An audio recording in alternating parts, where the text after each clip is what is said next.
ಎಲ್ರಿಗೂ ನಮಸ್ಕಾರ. ನಾನು Gayatri. After a long gap Gaana creativity YouTube ಚಾನೆಲ್ಗೆ ನಿಮ್ಮೆಲ್ರಿಗೂ ಸ್ವಾಗತ.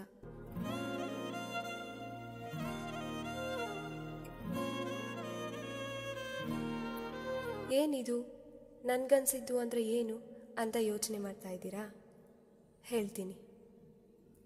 ಇನ್ಮುಂದೆ ನಾನು ವಾರಕ್ಕೆ ಒಂದು ದಿನ ಯಾವುದೋ ಒಂದು ವಿಷಯದ ಕುರಿತಾಗಿ ನನ್ಗನ್ಸಿದ ಅಭಿಪ್ರಾಯವನ್ನು ನಿಮ್ಮ ಜೊತೆ ಹಂಚ್ಕೋಬೇಕಂತ ನಿರ್ಧಾರ ಮಾಡಿದ್ದೀನಿ. ಅದೇ ನನ್ಗನ್ಸಿದ್ದು. ಸೊ ಹಾಗಿದ್ರೆ ತಡ ಮಾಡದೆ ಇವತ್ತಿನ ನನ್ಗನ್ಸಿದ್ದು ಎಪಿಸೋಡ್ನ ಶುರು ಮಾಡ್ತಾ ಇದ್ದೀನಿ.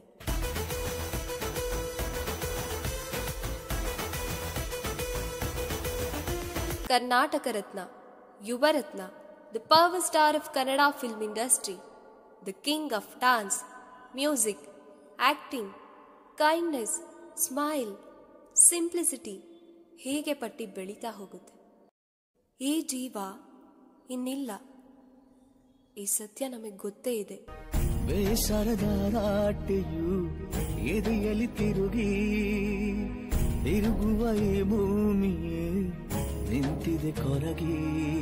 ಹೀಗಿರುವಾಗ ಇವತ್ತೋ ನಾಳೆನೋ ಹರಿದು ಮೂಲೆಯಲ್ಲಿ ಬೀಳುವಂತಹ ಅಷ್ಟುದ್ದ ಬ್ಯಾನರ್ಗಳನ್ನ ರೋಡಲ್ಲಿ ಹಾಕೊಂಡು ವಿ ಮಿಸ್ ಯು ಅಪ್ಪು, ಮತ್ತೆ ಹುಟ್ಟಿ ಬನ್ನಿ ಅಂತ ಹೇಳಿದ ತಕ್ಷಣ ವಾಟ್ಸಪ್ ಡಿಪಿಗೆ, ಸ್ಟೇಟಸ್ಗೆ ಅವ್ರ ಫೋಟೋಸ್ ವಿಡಿಯೋಸ್ನ ಅಪ್ಲೋಡ್ ಮಾಡ್ಕೊಂಡು ಕೂತ ತಕ್ಷಣ ಆ ಜೀವ ಮತ್ತೆ ಹುಟ್ಟಿ ಬರೋದಿಲ್ಲ.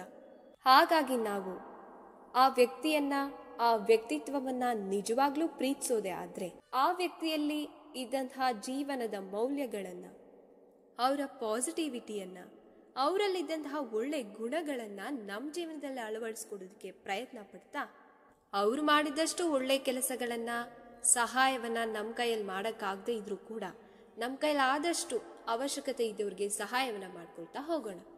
ಆಗ ನನ್ನಿಂದ ಎಷ್ಟು ಜನ ಬದಲಾದ್ರಲ್ಲ ಅನ್ನೋ ತೃಪ್ತಿ ಆ ಆತ್ಮಕ್ಕೆ ಸಿಗುತ್ತೆ. ಇದಿಷ್ಟು ಈ ಕುರಿತು ನನ್ಗನ್ಸಿದ್ದು.